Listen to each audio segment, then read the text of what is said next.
tentu kita juga sadari kita tidak akan mungkin bisa seperti sekarang juga tanpa peran daripada guru pengajian. Kita bisa pandai dibimbing Pak Guru.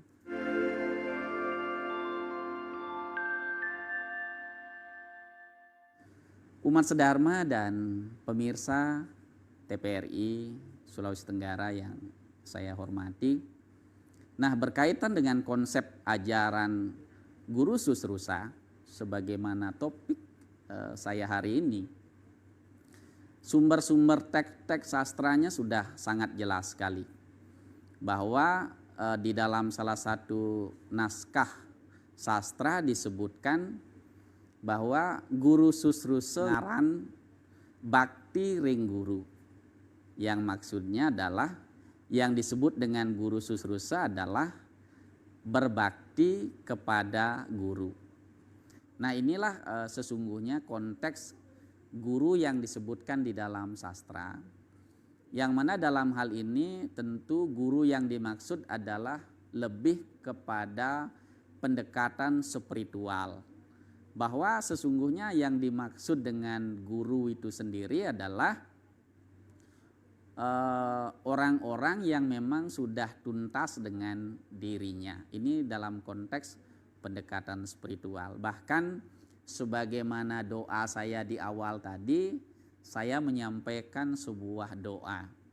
Om Guru Brahma, Guru Wisnu, Guru Dewa Maheswara, Guru Saksat Param Brahma Tats Mahesri Guruwe Namah, yang artinya bahwa hormat kepadamu ya Tuhan dalam wujudmu sebagai Dewa Brahma, Dewa Wisnu, dan Dewa Maheswara, dan hormat segala hormat kepada seluruh perwujudan guru sejati. Jadi doa saya di awal tadi sesungguhnya adalah pemuliaan kepada guru, ya, guru yang dalam hal ini dalam wujudnya sebagai para dewa, dalam wujud sebagai ide Sang Hyang Widiwasa dengan parabnya para dewa dan dewi gitu ya, dalam wujud orang suci para resi, dalam wujud orang-orang yang tentunya memiliki pengetahuan.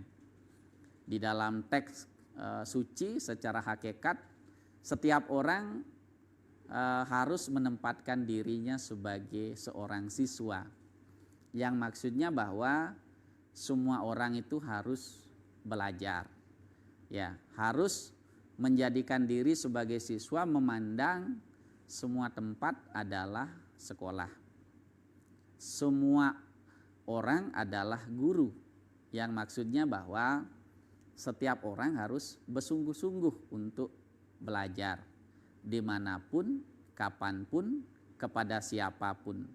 Bahkan pengalaman juga disebut sebagai guru yang paling berharga.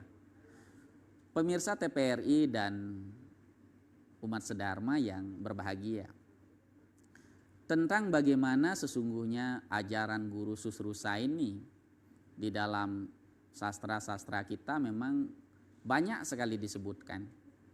Bagaimana seharusnya kewajiban setiap orang untuk berbakti kepada guru, baik di dalam teks-teks Ruti, di dalam Semerti, di dalam Itihasa, Ramayana, Mahabharata, banyak sekali menyebutkan bagaimana peran guru di dalam kehidupan ini, sehingga harapannya kemuliaan guru itu betul-betul dapat terjaga, dapat dijaga. Demikian juga sebagai murid harus dapat mewujudkan baktinya kepada gurunya. Pemirsa TPRI dan saudara-saudara sedharma yang berbahagia, nah inilah sesungguhnya konteks guru yang disebutkan di dalam sastra, yang mana dalam hal ini tentu guru yang dimaksud adalah lebih kepada pendekatan spiritual, bahwa sesungguhnya yang dimaksud dengan guru itu sendiri adalah orang-orang yang memang sudah tuntas dengan dirinya. Ini dalam konteks pendekatan spiritual. Bahkan sebagaimana doa saya di awal tadi, saya menyampaikan sebuah doa. Om Guru Brahma, Guru Wisnu, Guru Dewa Maheswara, Guru Saksat Param Brahma Tats Mahesri Guruwe Namah. Yang artinya bahwa hormat kepadamu ya Tuhan dalam wujudmu sebagai Dewa Brahma, Dewa Wisnu, dan Dewa Maheswara. Dan hormat segala hormat kepada seluruh perwujudan guru sejati. Jadi doa saya di awal tadi sesungguhnya adalah pemuliaan kepada guru.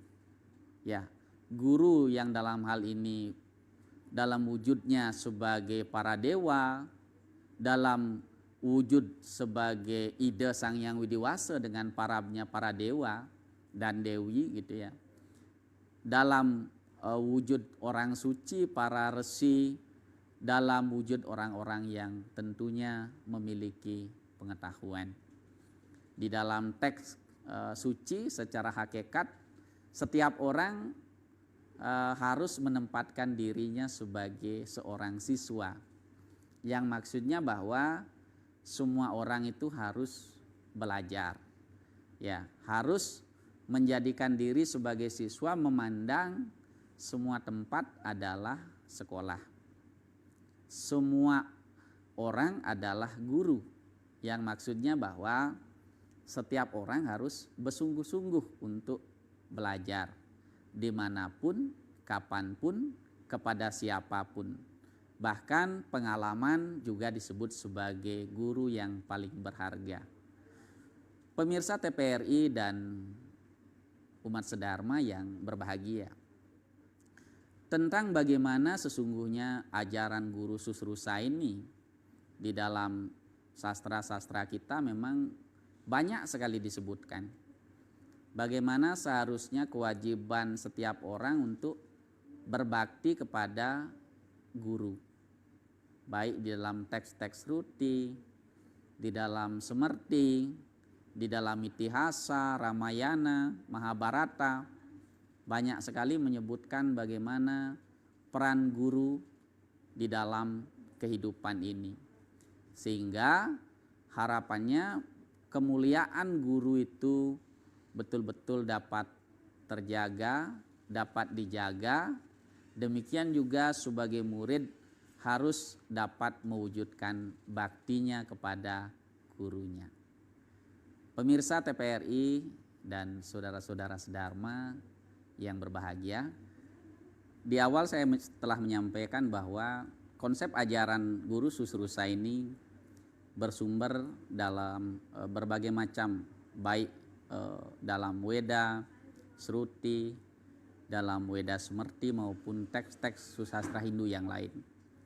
Salah satu yang paling populer ada di dalam kitab Adiparwa. Di dalam cerita Adiparwa bagaimana penggambaran daripada susrusa atau hormat bakti kepada guru diwujudkan dalam lakon cerita, di mana Begawan Domyo memiliki 3 orang murid. Murid pertama bernama Sang Arunika. Murid kedua bernama Sang Utamanyu, dan murid yang ketiga bernama Sang Weda. Perwujudan guru susrusa ini diwujudkan oleh ketiga murid ini. Ajaran ini sesungguhnya memberikan pedoman bagaimana wujud bakti kepada guru itu dilakukan, ya. Dilakukan dengan bersungguh-sungguh, dilakukan dengan rasa bakti, karena memang kewajiban seorang siswa adalah berbakti kepada gurunya, terlebih dalam hubungannya dengan aktivitas spiritual. Apapun yang disampaikan oleh guru, maka seorang siswa wajib takluk. Di dalam sastra yang lain juga kisah Mahabharata, bagaimana para Pandawa berbakti kepada gurunya bernama Begawan Drona. Demikian juga dalam kisah Ramayana, bagaimana Sang Rama melaksanakan kewajibannya sebagai seorang murid. Walaupun sesungguhnya beliau sendiri adalah perwujudan atau awatara Wisnu. Nah, contoh-contoh ini mengisyaratkan kepada kita semua, kepada para siswa, kepada mahasiswa untuk betul-betul melakukan tanggung jawab kewajibannya dengan baik, patuh terhadap gurunya. Dalam ajaran agama Hindu berkaitan tentang guru susrusa ini, kita mengenal yang namanya catur guru, yaitu 4 guru yang dihormati, 4 guru yang dimuliakan. Yang meliputi yang pertama adalah Guru Swadhyaya. Guru Swadhyaya adalah Tuhan itu sendiri, Ida Sang Hyang Widiwasa. Yang kedua adalah Guru Rupaka. Guru Rupaka adalah orang tua yang telah melahirkan kita semua. Tanpa orang tua tentu kita tidak akan pernah lahir ke dunia ini. Kewajiban Guru Rupaka, tanggung jawab swadharma Guru Rupaka begitu berat. Yang dikenal dalam teks sastra adalah Pancawida. Selanjutnya ada yang namanya guru pengajian.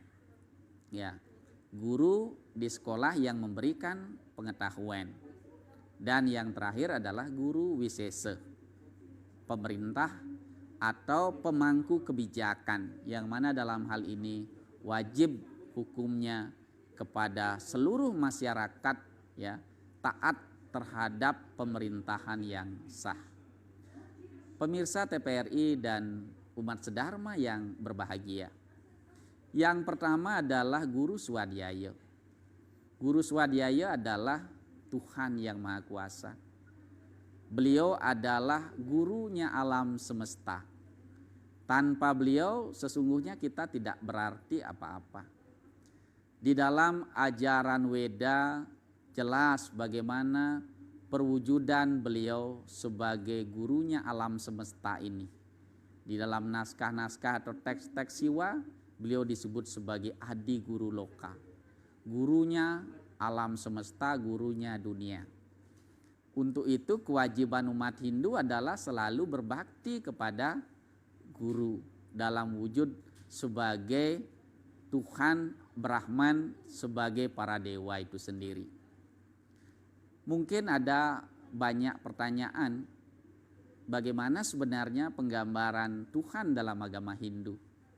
Kenapa agama Hindu itu banyak sekali memuja Tuhan? Di dalam teks-teks Weda sesungguhnya bahwa Tuhan dalam agama Hindu itu adalah esa adanya. Di dalam kitab Rigveda disebutkan jelas ekam sadwipra bahuda wadanti. Sesungguhnya Tuhan itu adalah esa. Orang bijaksana menyebutnya dengan banyak nama. Demikian juga beberapa teks-teks yang lain menggambarkan perwujudan Tuhan itu esa adanya. Dari yang esa inilah mengambil peran atau wujud sebagai dewa dan dewi itu sendiri. Pemirsa TPRI dan umat sedharma yang berbahagia, untuk memahami Tuhan tentu yang dijadikan pedoman adalah sastra suci. Di dalam sastra suci itulah, di dalam Weda, bagaimana penggambaran Tuhan itu sendiri disebutkan. Salah satunya seperti yang saya sebutkan tadi, sesungguhnya Tuhan itu esa adanya. Di dalam Narayana Upanishad disebutkan Eko Narayana Nadwitya Sti Kascit. Tuhan itu adalah esa yang disebut sebagai Narayana. Demikian juga di dalam teks-teks lain memang penggambaran Tuhan itu telah nyata disebutkan bahwa Tuhan itu esa adanya. Dari yang esa inilah disebut dengan banyak nama. Di dalam naskah Siwa atau lontar-lontar teks Siwa, eka tua aneka tua swalaksana betara. Bahwa sesungguhnya Tuhan itu adalah eka adanya. Ya, disebut esa adanya, ya, yang bernama Betara Siwa itu sendiri. Pemirsa TPRI dan umat sedharma yang berbahagia, kewajiban kita sebagai umat Hindu adalah berbakti kepada Tuhan. Di dalam kitab Bhagavad Gita disebutkan pada Adhyaya 9 sloka 22, Ananias cinta yantumam ciana pariu pasyate tesem nityam abiyuktanam yoga kesema wahami aham. Artinya barang siapa yang ingat kepadaku, ku itu adalah Tuhan, selalu merenungkan aku dalam bentuk sembahyang, memuja beliau, akan aku bawakan apa yang mereka perlukan dan akan dilindungi apa yang sudah dimiliki. Jadi di dalam teks Bhagavad Gita ini jelas bahwa ketika umat Hindu tekun melakukan baktinya, maka Tuhan sendiri akan hadir datang, memberikan apa yang diperlukan dan sekaligus melindungi apa yang sudah dimiliki. Untuk itu tentu tidak ada kekhawatiran bagi kita semua sebagai umat beragama untuk tekun berbakti kepada Guru Swadhyaya, yang mana dalam hal ini berbakti kepada Tuhan itu sendiri. Tentu banyak contoh-contoh lain yang dapat dilakukan.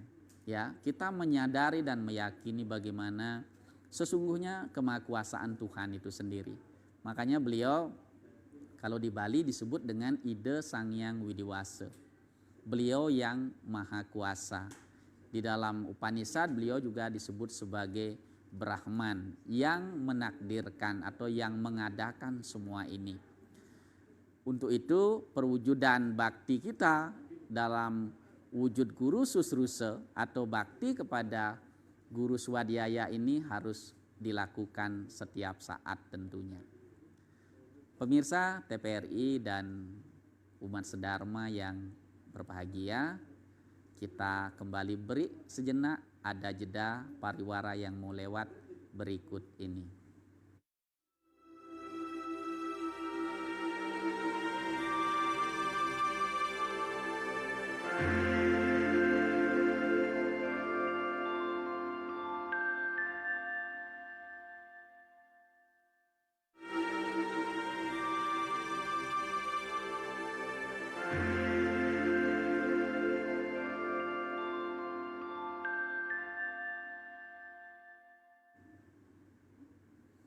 Pemirsa TPRI dan umat sedharma yang berbahagia, kembali pada topik hari ini dalam mata acara Mimbar Agama Hindu berkaitan tentang Guru Susrusa. Tadi di awal sebelumnya saya menyampaikan bahwa perwujudan catur guru atau 4 guru yang dihormati sebagai implementasi ajaran Guru Susrusa dalam wujud adalah Guru Swadhyaya atau Tuhan itu sendiri. Kita wajib menghormati, memuliakan, menyembah beliau sebagai perwujudan serada dan bakti sebagai umat yang berkeyakinan atau serada, ya, sebagai wujud bakti kita sebagai orang yang meyakini Weda tentunya sebagai landasan di dalam kehidupan ini. Selanjutnya adalah Guru Rupaka. Guru Rupaka adalah orang yang melahirkan kita. Sebagaimana konsep tadi yang saya awal menyebutkan Aurede, ya, Aurede, yang mana dalam hal ini adalah orang yang dituakan, yang mana bahwa beliau yang melahirkan kita. Rupaka artinya beliau yang memberikan rupa terhadap anak atau generasinya. Tentu kita semua menyadari tanpa kehadiran Guru Rupaka kita tidak berarti apa-apa. Bahkan disebutkan sesungguhnya di dalam Upanishad bahwa orang tua itu adalah perwujudan Tuhan sekala, yang mana memiliki makna bahwa kita wajib menghormati orang tua yang telah melahirkan dan membesarkan kita tentunya. Kita sangat menyadari bahwa di dalam kewajiban orang tua begitu berat. Di dalam teks-teks niti sastra disebutkan bahwa kewajiban orang tua itu ada 5 yang dikenal dengan pancawida. Yang pertama adalah sang amat waken, beliau yang melahirkan kita. Kemudian sang mangupadhyaya, beliau berjasa memberikan pendidikan kepada kita. Kemudian sang maweh binojana, beliau yang memberikan makan dan minum. Kemudian sang anyangaskara, beliau yang menyucikan lahir dan batin kita. Dan sang matulung urip rikalaning bayo, artinya beliau yang menyelamatkan kita dari berbagai macam kesusahan, menolong kita dari berbagai macam bahaya. Nah, inilah bentuk atau wujud tanggung jawab atau swadharma orang tua kepada anaknya. Untuknya dengan tanggung jawab yang begitu besar, tidak ada alasan untuk kita tidak mewujudkan bakti kita kepada guru rupake. Di dalam kitab Sarasa Muscaya bahwa ada pahala bagi anak yang berbakti kepada orang tuanya. Di sana disebutkan bala, 4 pahala anak yang berbakti kepada orang tuanya. Bala, memiliki kekuatan, sehat, jasmani, rohani. Kemudian kirti, selalu didoakan. Kemudian ayuse, panjang umur, dan yase, ya, selalu berjasa dan dimuliakan. Nah, bagi siapa saja yang berbakti kepada orang tuanya, maka pahala ini akan bisa diperoleh. Kita juga sering menyaksikan ketika ada orang yang berani kepada orang tuanya, durhaka kepada orang tuanya. Tetapi apa yang terjadi? Anak itu, siapapun itu, kehidupannya pasti tidak akan pernah berhasil. Sastra-sastra sudah menjelaskan bagaimana sesungguhnya kewajiban seorang anak kepada orang tuanya.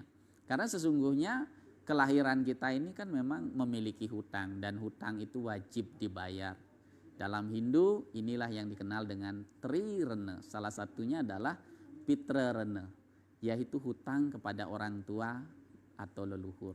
Nah, kewajiban kita adalah dalam implementasi ajaran guru susruse selalu menghormati, menjaga, berbakti kepada beliau. Menjaga beliau ketika beliau masih hidup tentu, dan kewajiban yang lain dalam bentuk pitrayadnya ketika beliau sudah meninggal. Selanjutnya adalah guru pengajian. Guru pengajian adalah guru yang ada di sekolah, ya. Kalau kita mengacu kepada regulasi yang disebut guru itu jelas di dalam Undang-Undang Nomor 14 Tahun 2005, Undang-Undang Guru dan Dosen. Demikian juga di dalam Peraturan Pemerintah Nomor 78 Tahun 2008 tentang guru. Siapa sih sebenarnya yang disebut dengan guru itu dalam konteks guru pengajian? Guru itu adalah tenaga profesional yang bertugas atau memiliki tugas pokok selaku pendidik, pengajar, pembimbing, penuntun, pengarah, ya, penilai, dan pengevaluasi. Jadi sesungguhnya para guru itu adalah tenaga profesional yang memang diberikan tugas dan tanggung jawab kepada tugas pokoknya. Dengan demikian guru pengajian ini juga memiliki tanggung jawab yang sangat besar sekali. Sebagaimana cerita saya tadi tentang cerita Begawan Domyo, ini lebih mengarah kepada guru pengajian, karena guru yang membimbing, menuntun, mengarahkan. Tentu kita juga sadari kita tidak akan mungkin bisa seperti sekarang juga tanpa peran daripada guru pengajian.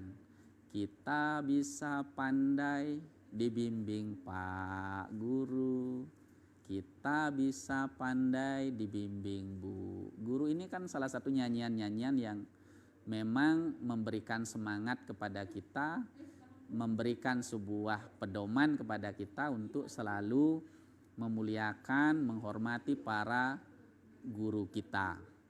Dan kewajiban para guru sangat berat sekali. Tidak semua orang bisa mendapatkan kesempatan untuk menjadi guru. Bahkan para bijak mengatakan puncak karir itu adalah mengajar. Makanya dengan demikian bagi sahabat saya, teman-teman saya, kawan-kawan saya yang sudah jadi guru, bersyukurlah diberikan kesempatan untuk mendharma baktikan hidupnya dengan cara berbagi pengetahuan. Karena tanggung jawab guru begitu berat. Kewajiban kita sebagai peserta didik, sebagai murid adalah berbakti kepada guru, menghormati gurunya. Bahkan kalau saya mengingat bagaimana kehidupan kita di zaman dahulu, kita betul-betul sangat hormat kepada guru. Kita tidak berani kepada guru, berbeda dengan kehidupan saat ini yang memang banyak yang telah bergeser. Tetapi apapun itu, tentu dalam wujud guru susrusa ini kepada anak-anak saya, generasi muda dan siapapun yang menyatakan dirinya sebagai seorang siswa, mahasiswa, hendaknya berbakti kepada guru atau dosennya sebagai perwujudan ajaran guru susrusa. Dan yang terakhir adalah guru wisesa. Guru wisesa adalah pemerintahan yang sah. Di dalam berbagai macam teks-teks atau sastra-sastra mengenai bagaimana kebijakan-kebijakan negara juga diajarkan bahwa yang disebut dengan pemerintah itu adalah mereka yang memiliki tanggung jawab raksanem danem. Jadi salah satu tugas guru wisesa adalah memberikan kesejahteraan dan keamanan bagi rakyatnya. Kewajibannya sebagai rakyat atau kewajiban kita sebagai masyarakat adalah hormat bakti kepada guru. Apalagi di tengah kondisi COVID ini, pemerintah sudah berjuang dengan berbagai macam kekuatan, berbagai macam cara menghimbau, menyarankan mari kita sebagai masyarakat tunduk, patuh dan kewajiban kita dilaksanakan dengan baik. Wujud implementasi ajaran guru wisesa ini salah satunya adalah taat pada peraturan perundang-undangan, taat membayar pajak, dan apapun bentuk kebijakan pemerintah itu wajib tentunya dilakukan. Pemirsa TPRI dan umat sedharma yang berbahagia, pada kesempatan ini berkaitan tentang tema atau judul atau topik guru susrusa dapat saya simpulkan bahwa marilah kita semua sebagai umat Hindu melakukan kewajiban guru susrusa atau hormat dan bakti kepada guru, sehingga apapun yang menjadi kewajiban dapat kita laksanakan dengan baik menuju moksartem jagatita yaca iti dharma. Demikian yang dapat saya sampaikan, semoga bermanfaat bagi pemirsa TPRI dan umat sedharma. Kurang dan lebihnya mohon dimaafkan. Akhir kata saya tutup dengan Paramo Santi. Om Santi, Santi, Santi, Om.